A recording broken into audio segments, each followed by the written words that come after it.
Olá pessoal, espero que vocês estejam bem, guardados na graça, no amor, no poder do nosso Deus. Nós estamos dando sequência à série de estudos do livro O Custo do Discipulado, do autor Jonas Madureira. Essa é a nossa quinta aula. O tema da nossa aula de hoje é sinceridade e autenticidade no discipulado. Ao longo dessas aulas que nós tivemos para trás, as últimas 4 aulas, a gente falou um pouquinho e desconstruiu também acerca do que é e o que não é o discipulado. A gente percebeu que o discipulado não é um termo batido ou a ser batido nas igrejas e que deve ser apenas usado ou visto como uma estratégia da maneira pela qual a gente exerce a nossa missão. Na verdade, essa é a base da nossa missão, o discipulado. Nós vamos fazer a nossa oração e a gente dá início à aula de hoje. Amado Pai, Santo Deus, Senhor, nos conduza nessa aula, nos conduza nesse momento, que nós possamos entender cada vez mais a beleza e a profundidade de ser discípulo, de fazer discípulos, Pai. Nós, apesar de nós, esperamos que o Senhor manifeste a Tua graça, o Teu amor e o Teu poder na Tua palavra, através de nossas vidas, Pai. Que o Senhor nos conduza nessa aula, ilumina nossa mente, ilumina o nosso coração, para que nós possamos entender e amar essas verdades. Essa é a nossa oração, no nome santo e poderoso de Jesus Cristo. Amém. Bom, pessoal, uma rápida recapitulação para a gente se situar. Na aula passada a gente falou um pouquinho da imitação de Cristo, ou a doutrina da imitação de Cristo. A gente percebeu nessa construção do pensamento sobre o discipulado que o discipulado é uma moeda de duas faces. Ele é o ser discípulo, a identidade, ou seja, o ato de seguir a Jesus, e ele também é fazer discípulos, ou seja, a vocação, aquilo para qual nós fomos chamados, ou seja, o ato de ajudar alguém a seguir a Jesus. Ou seja, o discipulado é ser e fazer discípulos. E isso, como nós vimos na aula passada, é baseado na doutrina da imitação de Cristo. Ou seja, nós imitamos a Cristo quando nós falamos de discipulado. Nós olhamos para Cristo e vemos nele o nosso mestre, o nosso modelo, aquilo pelo qual nós vivemos é imitar a Cristo. Tomás de Kempis, que foi bem que o pai dessa ideia de doutrina da imitação de Cristo, ele vai chamar isso no termo latim de imitatio Christi, ou seja, é uma ideia de literalmente imitá-lo, ou, como nós vimos na aula passada, uma ideia mimética, um ato de mimesis, ou seja, aquele termo que vem do grego que significa literalmente imitar, muito utilizado inclusive nas brincadeiras de mímica, que vem da palavra mimesis. E não é apenas um ato especulativo, como se fosse uma questão na qual nós tateamos ou especulamos o que faria Jesus no meu lugar. Inclusive, nós usamos o exemplo de um livro chamado Em Meus Passos, O que Faria Jesus, e nós vimos que o imitar a Cristo não é simplesmente imaginar o que Cristo faria em nosso lugar, como se fosse uma questão apenas especulativa e não uma questão definida, mas sim é um ato próprio de imitá-lo, não só no seu sentido moral, não só no seu aspecto moral, mas no seu aspecto de síntese do que ele fez na cruz do Calvário, se entregando e fazendo o auto-sacrifício, ou seja, o ato de imitar a Cristo não é só imitar os padrões morais, mas imitar o seu sacrifício naquela cruz do Calvário, entregando nossas vidas a Ele e a nossa vida ao nosso Mestre de maneira sincera e integral. Até aqui, pessoal, a gente percebeu também que o modelo que nós usamos para imitar Cristo passa pelos apóstolos, ou seja, a mediação que nós temos para entender qual foi a obra e quem é a pessoa de Cristo passa pelos apóstolos. A gente necessariamente olha para os apóstolos, olha o modelo dos apóstolos e tem neles a nossa identidade confirmada e validada, na qual nós podemos dizer se estamos ou não imitando a Jesus Cristo. Por isso, a pergunta que ficou na aula passada e que nós vamos abordar hoje e trabalhar um pouquinho é a ideia da seguinte maneira: se nós somos imitadores de Cristo, de fato nós perdemos a nossa autenticidade, Nós perdemos a nossa originalidade, é como se nós fôssemos cópias tiradas de xerox sem nenhum tipo de diferença um para o outro. Como é que funciona essa ideia de imitar a Cristo sem perder a nossa essência, sem perder a nossa identidade? E para isso, pessoal, a gente precisa primeiro entender um pouquinho o que no livro, inclusive o autor Jonas Madureira, vai chamar de a cultura da autenticidade. Ele utiliza muita base filosófica para trabalhar esse termo, a cultura da autenticidade. Nas nossas experiências de vida, inclusive, a gente consegue perceber um pouquinho disso. O que é essa cultura da autenticidade que o autor Jonas Madureira traz nesse livro? E não só ele traz nisso, mas a base filosófica contemporânea também trabalha alguns termos nesse sentido. As pessoas querem criar sua própria verdade, sem qualquer imitação, emancipados de qualquer modelo.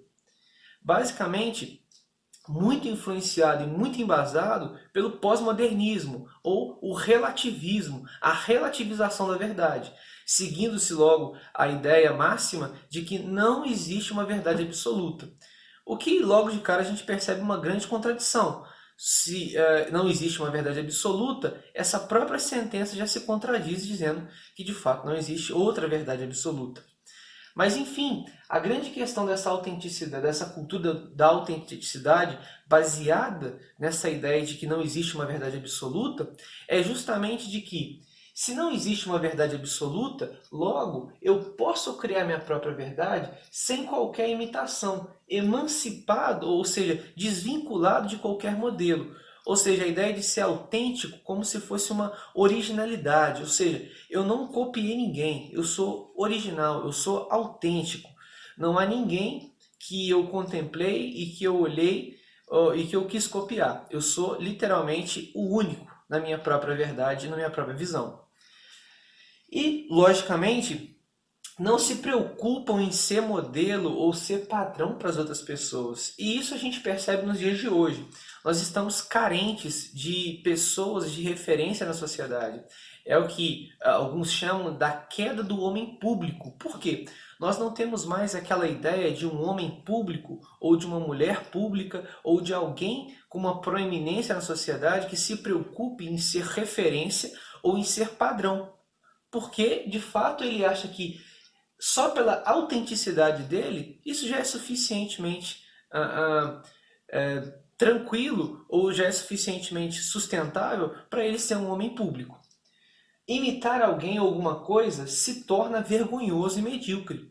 Porque, de fato, essa ideia da cultura da autenticidade, muito atrelada ao relativismo, ou seja, a relativização das coisas, quando você diz que tem um modelo, ou tem uma inspiração, ou então que tem alguma ideia de imitar alguém, isso é vergonhoso. Isso soa como falta de originalidade, falta de autenticidade.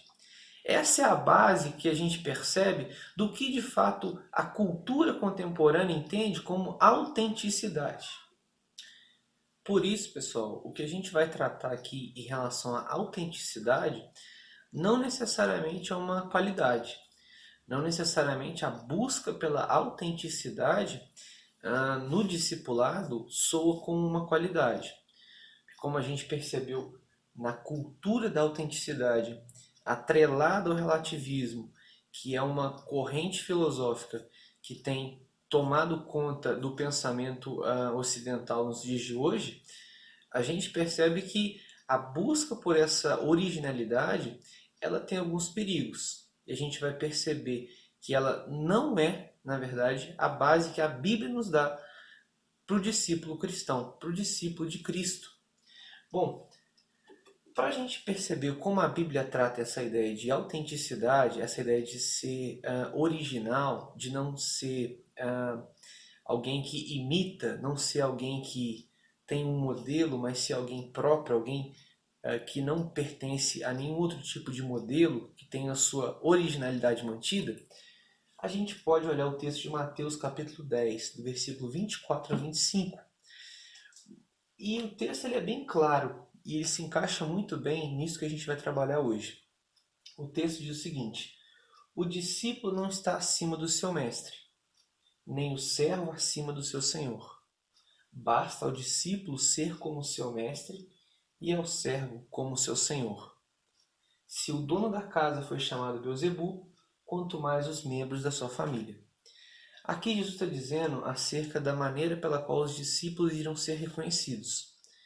E quando a gente vai perceber o que é autenticidade, a gente poderia definir, de acordo com o dicionário, não imitativo, não copiado, que possui originalidade, independência de características.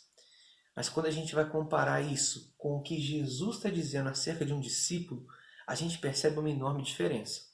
Porque Jesus está dizendo que, de fato, para o discípulo não é importante ser diferente do mestre, não é importante ter sua originalidade, ter a sua distinção. Pelo contrário, basta ao discípulo ser como seu mestre.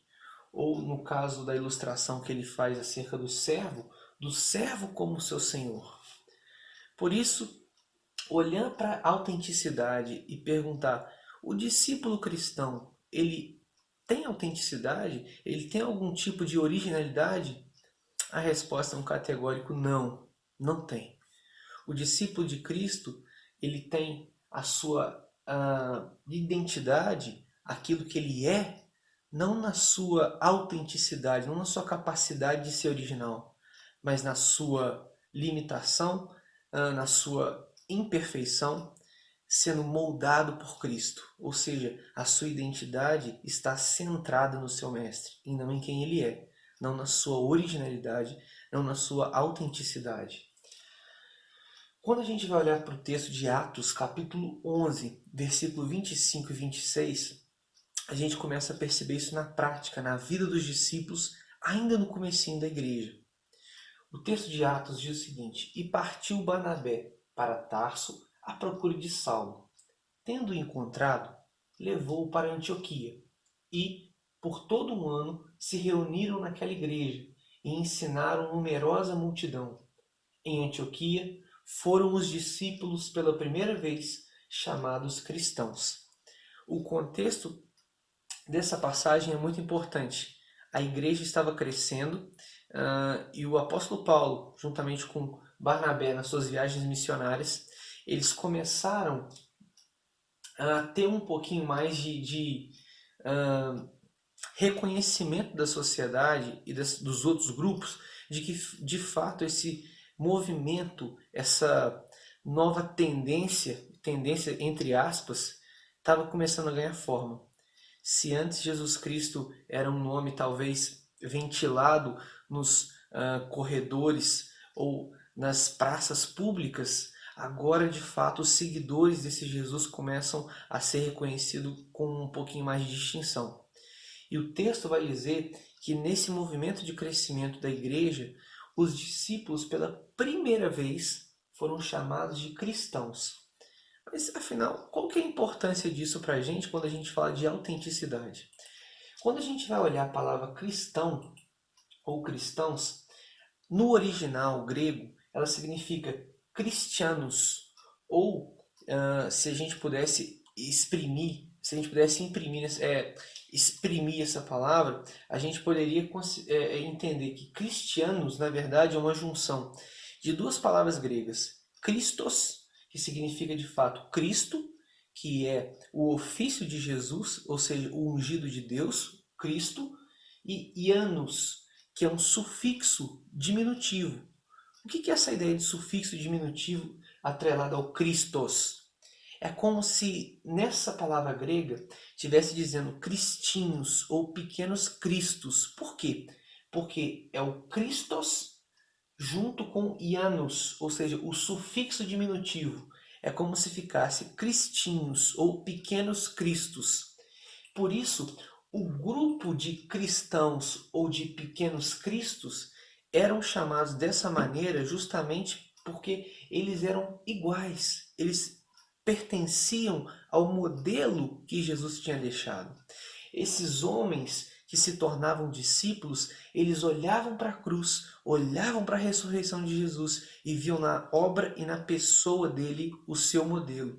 Por isso esses homens não tinham autenticidade, não tinham originalidade.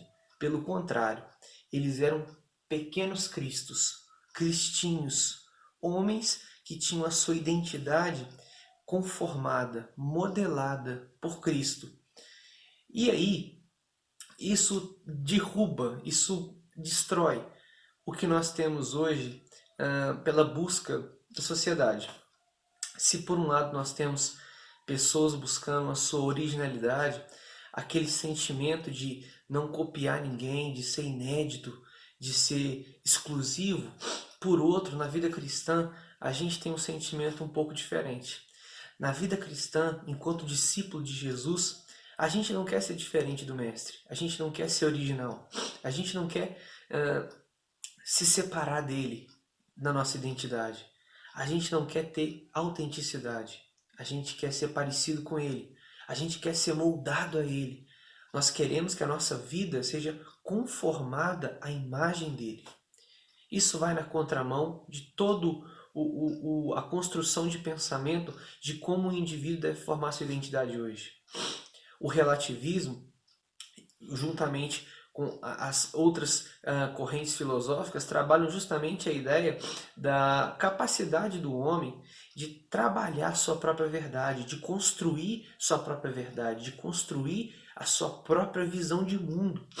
Ou seja, essa era que nós estamos vivendo da pós-modernidade, ela traz exatamente isso. A falsa sensação de que o homem, ele de alguma maneira é autêntico. De alguma maneira, ele pode viver sem ter algum tipo de modelo. Só que a gente percebe claramente que isso é impossível. Ninguém, absolutamente ninguém, consegue viver uma vida sem ter os seus modelos, sem ter as suas inspirações, sem ter aquilo que admira e que acaba copiando, acaba imitando, querendo ou não, de forma consciente ou inconscientemente. Todas as pessoas têm referências, têm ídolos, têm mestres, têm pessoas que são inspirações. E grande parênteses, pessoal, ter pessoas que são referência não é errado. Ter pessoas que nós imitamos não é errado. A questão toda é que essas pessoas, que esse alguém, deve ser a imagem e semelhança de Cristo para o discípulo de Jesus. Por isso, num panorama cristão, a autenticidade é nula, não tem validade. Qual é a grande finalidade de ser autêntico, de ser original? De fato nenhuma. Se nós vivemos para o nosso Mestre, o melhor que pode nos acontecer na nossa identidade é ser parecido com Ele, é ser conformado a Ele. Por isso, autênticos não. Nós não somos autênticos. Por outro lado, a gente faz uma pergunta. Se nós não somos autênticos, o que nós somos então? Um discípulo, ele não é autêntico? Aí é que está a grande diferença. O discípulo de Cristo, ele é sincero. A sinceridade toma conta do coração do discípulo e não a autenticidade. Porque a autenticidade pressupõe originalidade. E o discípulo não é original, ele não é o original. O mestre sim, mas o discípulo não. A sinceridade, por outro lado, pressupõe franqueza, caráter do que é exposto de forma verdadeira. Ou seja, é a maneira pela qual nós expressamos e demonstramos aquilo que nós cremos, aquilo que nós amamos, aquilo que nós imitamos, o que nós acabamos copiando. A palavra sinceridade vem do latim sinecera, ou seja, sincera, sem cera. Existe uma história da cultura romana de que os comerciantes na época, quando iam para as praças, iam para os corredores comerciais vender vasos, que era uma grande fonte de renda daquela época, eles, ao invés de apresentarem os vasos quebrados em um patamar diferente, um preço inferior, eles cobriam os rachados dos vasos ou as imperfeições dos vasos com cera. Ou seja, aqueles vasos imperfeitos, aqueles vasos que tinham algum tipo de quebra, de ranhura, de buraco, eles eram cobertos, eram mascarados com cera. Então a ideia de sem cera é justamente a ideia de que nós não cobrimos nossas imperfeições, nós não cobrimos quem nós somos e, dentro desse contexto, nós não cobrimos o nosso modelo, nós não cobrimos aquilo que nós imitamos, nós não cobrimos aquilo que nós nos espelhamos. o contrário da autenticidade. Porque se a autenticidade quer, na verdade, cobrir o seu desejo por referência, o seu desejo por imitar algo ou alguém, a sinceridade vai por outro caminho.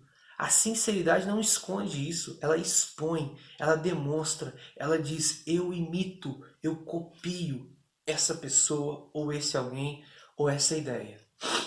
Por isso, o texto de Hebreus capítulo 10, versículo 22, traz uma verdade muito profunda para nós nesse contexto.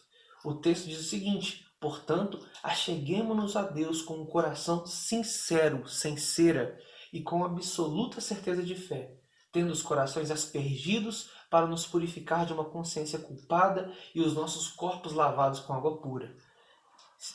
O discípulo tem a sua vida embasada, logicamente pelo texto bíblico, num coração sincero. Deus prescreve, Deus ordena que o seu povo tenha um coração sincero. Por isso, quando nós vamos falar de modelo, de imitar algo, nós não buscamos a nossa autenticidade, a nossa originalidade, ocultando os nossos modelos, que no caso são Cristo e os apóstolos. Nós, pelo contrário, nós somos sinceros, nós expomos de forma verdadeira quem são nossos modelos e quem são as nossas fontes. Por isso que nós somos quem nós somos. Por isso, o discípulo de Cristo não tem vergonha de ter sua vida moldada pelo Mestre. Se no pós-modernismo a gente tem pessoas construindo sua própria narrativa, querendo construir sua própria visão de mundo, sua própria verdade, o cristão já tem a sua verdade muito bem embasada pela história da redenção. O cristão, ele não precisa ser autêntico, ele não precisa ser original, porque a história da criação, a história da queda, a história da redenção e a história da consumação já são suficientes para que esse homem olhe para Jesus e reconheça nele o seu modelo e a sua total dependência daquele modelo. Por isso, a sinceridade do discípulo o encaminha para o reconhecimento de quem o seu mestre é de fato. Por isso, nós precisamos comparar e de fato olhar qual é a grande diferença da autenticidade para a sinceridade. A autenticidade, ela procura ocultar os modelos que consciente ou inconscientemente são referência para a construção da sua identidade. Ou seja, na autenticidade, as pessoas buscam ocultar, ainda que de forma consciente, ainda que de forma inconsciente, os seus modelos, aquilo que traz referência para elas. Exemplo, quando alguém chega com aquela roupa toda descolada, com aquela camisa toda bacana, com aquele tênis legal, e você pergunta: caramba, que legal, aonde você se espelhou para se vestir assim? Ah, eu não sei, eu inventei. O que de fato talvez não seja uma verdade tão clara. Ele não inventou, ele apenas teve um modelo. E daquele modelo ele percebeu que talvez seria interessante se parecer com aquilo. O livro de Eclesiastes, por exemplo, traz uma verdade muito clara para a gente nesse sentido. Não há nada novo debaixo do sol. Ninguém tem a capacidade de criar nada do zero sem um modelo, sem uma base. E essa ideia de autenticidade no discipulado é muito perigosa por isso. Porque nós, enquanto discípulos, nós não criamos métodos. Nós não criamos um meio de servir a Jesus. Nós não criamos um meio de evangelizar. Nós não criamos uma nova pregação, uma nova estrutura da igreja. Não. Nós apenas imitamos aquilo que Jesus fez. Nós somos sinceros. Por quê? Na sinceridade, a sinceridade busca revelar os modelos que formam sua identidade. E qual que é o impacto disso na prática, no discipulado? No discipulado, eu não estou preocupado que as pessoas me reconheçam como um original, como uma pessoa que tem atributos, que tem características, que tem coisas boas por mim mesmo, pela minha autenticidade. As pessoas têm que olhar para mim e reconhecer um modelo pela minha sinceridade de revelar o meu modelo maior, que é Jesus. Conseguem entender que, na verdade, a autenticidade oculta o mestre e a sinceridade revela o mestre? E no discipulado isso é muito importante, porque nós, enquanto cristãos, quando vivemos nesse mundo, Nós não podemos ocultar o nosso Mestre. Nós não podemos dizer que nós vivemos as boas obras, a boa conduta, a boa fama, apenas por uma questão moral, como nós vimos na aula passada. Mas nós temos que revelar que tudo que nós temos de bom, todas as qualidades que nós temos, é porque nós combinamos, nós olhamos, nós copiamos, nós imitamos do nosso Mestre. Nós revelamos o modelo que forma a nossa identidade. Nós não ocultamos isso. Isso acontece muito entre a juventude, os adolescentes. Eles querem ser os originais, não gostam de copiar nada. A modinha, né, que eles falam, não gostam de ser modinha. E isso às vezes no meio cristão acaba acontecendo, infelizmente. Não com os jovens, mas com adultos, e inclusive adultos na fé. Pessoas que querem ter uma proeminência, ter um destaque, porque criaram alguma estrutura, porque criaram algum método, ou porque criaram algum jeito de falar, ou uma doutrina. Isso não é a essência do discipulado, isso não é o discipulado em si. Nós precisamos não ser reconhecidos pelo que nós fazemos ou pelo que nós somos, mas por quem nós seguimos. As pessoas não têm que se lembrar do que nós fizemos ou do que nós falamos, porque nós falamos, porque nós fizemos, mas porque o nosso Mestre nos moldou para ser feito, para fazermos assim ou para falarmos assim. A autenticidade nega a necessidade de um modelo para a construção de uma cosmovisão ou de uma identidade. O que isso significa? A autenticidade diz o seguinte: eu não preciso de um modelo, não. Eu consigo criar do zero um jeito próprio, uma identidade própria, uma maneira própria de ver a vida. Percebem que isso está muito atrelado à pós-modernidade, ao relativismo, que é a negação da verdade absoluta? Está muito atrelado. Por isso a autenticidade é tão perigosa no discipulado, porque se ela oculta e se ela nega um modelo, Jesus logo é apenas um belo profeta, mas não o mestre, não o modelo. Já na sinceridade, assume-se a necessidade de um modelo para a construção da cosmovisão e da identidade. Nós não olhamos para Jesus apenas vendo nele alguém que pagou os nossos pecados e que ficou por ele mesmo. Não. Nele nós não só olhamos essa obra, mas nós olhamos a ressurreição e também olhamos o modelo dele para seguir e fazer da mesma maneira.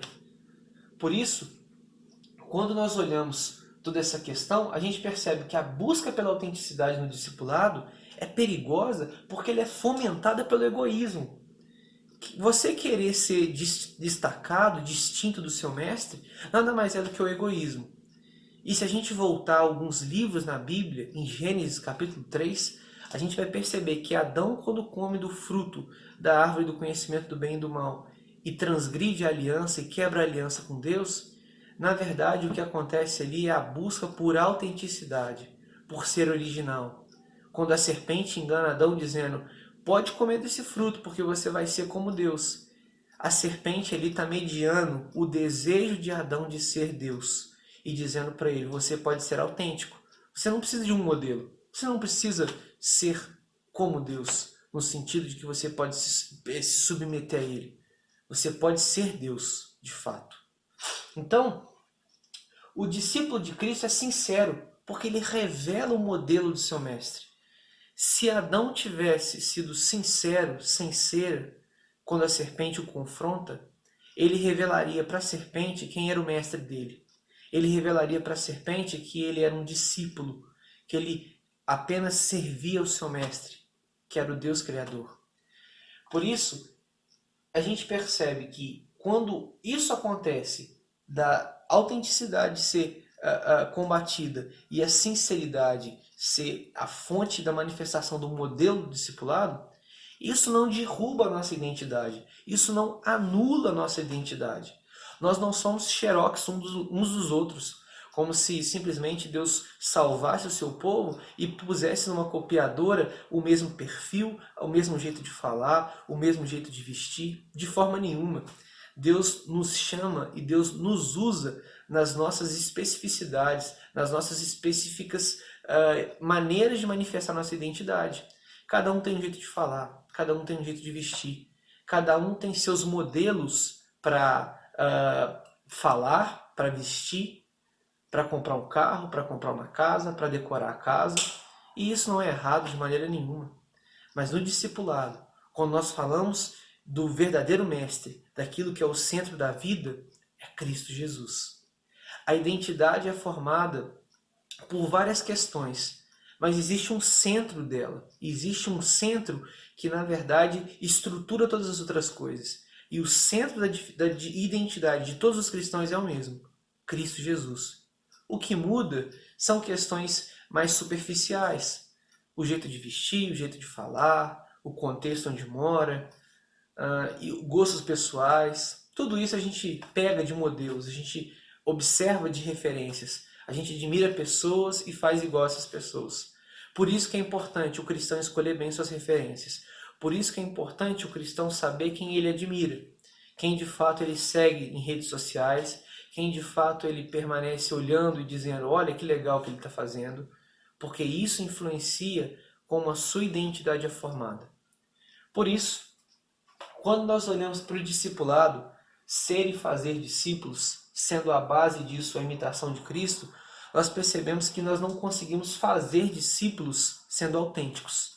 Nós conseguimos fazer discípulos para Jesus sendo sinceros, demonstrando o nosso modelo e não querendo ser o nosso próprio modelo e não tendo nós o sentimento de que nós somos bons o suficientes, originais o suficientes, interessantes o suficientes para fazer discípulos para Jesus. De forma nenhuma. O discipulado, ele é a sinceridade de um coração regado pela palavra de Deus e regenerado pelo Espírito Santo. O discipulado é quando nós demonstramos para as pessoas o nosso mestre. E através disso nós somos discípulos e fazemos discípulos. Por isso, pessoal, espero que tenha ficado bem claro que nós não buscamos autenticidade.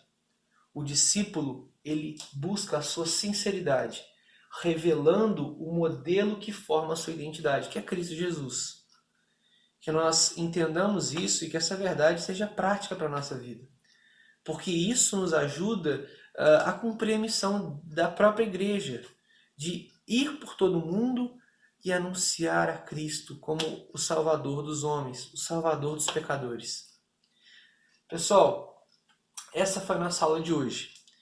Na próxima aula nós vamos caminhar um pouquinho mais para o final dessa série, nós vamos entender um pouquinho mais a maneira como o discipulado ele pode ser definido, e isso vai fechando um arco, talvez curto de algumas aulas, mas que pode ser muito importante para você durante esse ano, durante sua caminhada na fé. Então, não perca a próxima aula, assista conosco pelo YouTube, as gravações estão sendo feitas, estão sendo postadas.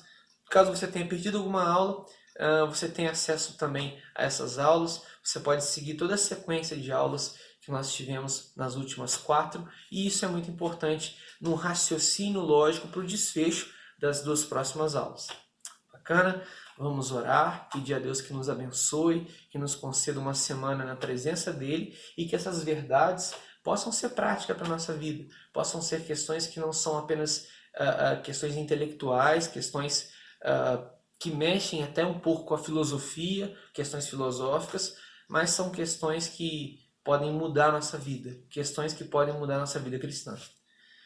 Amado Pai, Santo Deus, muito obrigado porque até aqui o Senhor nos conduziu, até aqui o Senhor nos discerniu o coração, a mente. Deus, muito obrigado. Que o Senhor nos conceda nas próximas aulas ainda mais entendimento, ainda mais clareza desse tema, e que durante essa semana, Pai, ainda que nós desfrutemos de um período difícil como esse que nós enfrentamos da pandemia, que o Senhor nos conceda oportunidades para sermos sinceros em relação à nossa fé. Que nós possamos revelar o nosso Mestre e não a autenticidade, e não sermos autênticos, transformando o discipulado numa maneira de mostrar nossa originalidade. De forma nenhuma, Senhor. Nos prive disso. Nos encha com Teu Espírito Santo e nos capacite para a missão. No nome de Jesus Cristo, amém.